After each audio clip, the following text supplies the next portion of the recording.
Question of topic है, नमाज से रिलेटेड। ये फुल स्लीव में नमाज पढ़ना चाहिए या मतलब हाँ टी शर्ट में नमाज नहीं पढ़ना चाहिए, फुल स्लीव में मोस्टली पढ़ना चाहिए। भाई ने सवाल किया कि हाफ स्लीव्स में नमाज पढ़ सकते हैं क्या, मैं ऐसा समझता हूँ सवाल को, क्या फुल उसमें ही होना। तो देखिए, नमाज के अंदर जो फुक़हा फ़िक़्ह की किताब में जो कंडीशन लगाते हैं कि अगर किसी के पास पहनने को कपड़ा है तो कम से कम कांधे ही ढके हुए होना काफी नमाज के लिए, कांधे। और अगर एक ही कपड़ा है तो फिर खाली सतर ढका हुआ होना नमाज के लिए जरूरी है।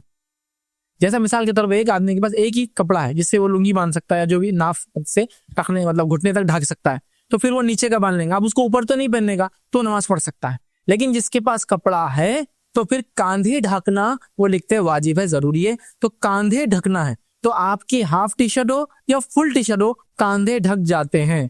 कांधा शोल्डर बोले तो ये कांधा है, फिनिश हो गया। फिर उसके बाद तो बाइसेप्स हो गया, मतलब नीचे हाथ का ऊपरी हिस्सा, और उसके बाद फिर ये एक अलग पार्ट होगा। तो कांधा शोल्डर इसी को बोलते हैं। अरबी में भी यही होगा, उर्दू में भी ऐसी, इंग्लिश में भी शोल्डर यही रहता है। ठीक है, तो ये शोल्डर, कांधा ढकना जरूरी है। तो आप समझ ना, तो आपके टी शर्ट में कांधा भी ढका हुआ है, और मैं समझता हूँ कभी यहाँ तक भी होती, अच्छा छोटी भी है तो कोई मसला नहीं, क्योंकि कांधा ढका हुआ है। क्योंकि हमने कई सहाबा की सीरत में से पढ़ा है, बहुत सारे सहाबा के पास कपड़े नहीं हुआ करते, वो क्या करते थे, चादरों से कपड़े बना लिया करते थे। कैसे कपड़े बनते होंगे चादर से, देखो मैं बताता हूँ आपको। एक चादर ली बड़ी, बीच में से मोड़ दिया, मतलब हाफ कर दिया, और उसको काट दिया थोड़ा सा, सर में से उतार लिया, और इधर से कांटे लगा ली, इधर से कांटे लगा ली, हो गए कपड़े। मतलब वो शर्ट भी है और पैंट भी है, मतलब ऊपर का भी है, इजार भी है, और कुर्ता खमीज भी हो गया। ऐसी जिंदगी गुजारते थे साहब, घुटने तक बस वो आती थी। कुछ क्या वो भी नहीं था तो खाली नीचे का बाना करते थे और कांटे लगा लिया। कांटे से मुराद वो आप सेफ्टी पिन मत याद कीजिए, ये जंगली कांटे झाड़ों के लेके लगाना पड़ते, इतने गरीब लोग थे।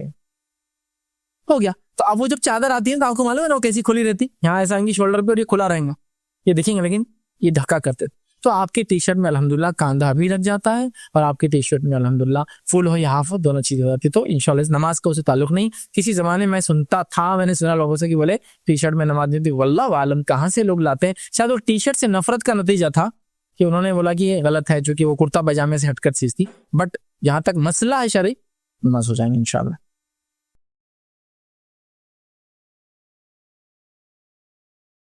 अस्सलाम वालेकुम। आप भी हमारे इस काम में ताउन करें अपनी ज़कात और सदक़ात के जरिए। डोनेशन डिटेल्स के लिए डोनेटर्स पर क्लिक करें। अगर आपको हमारे वीडियोस पसंद आए हैं तो इसे शेयर करें और सबके हकदार बने। रोजाना हमारे वीडियोस को पाने के लिए हमारे YouTube चैनल को सब्सक्राइब करें और बेल आइकन दबाएं। हमसे दीगर सोशल मीडिया पर जुड़ने के लिए वीडियो में दिए गए आईडी को सर्च करें। जज़ाकल्लाह।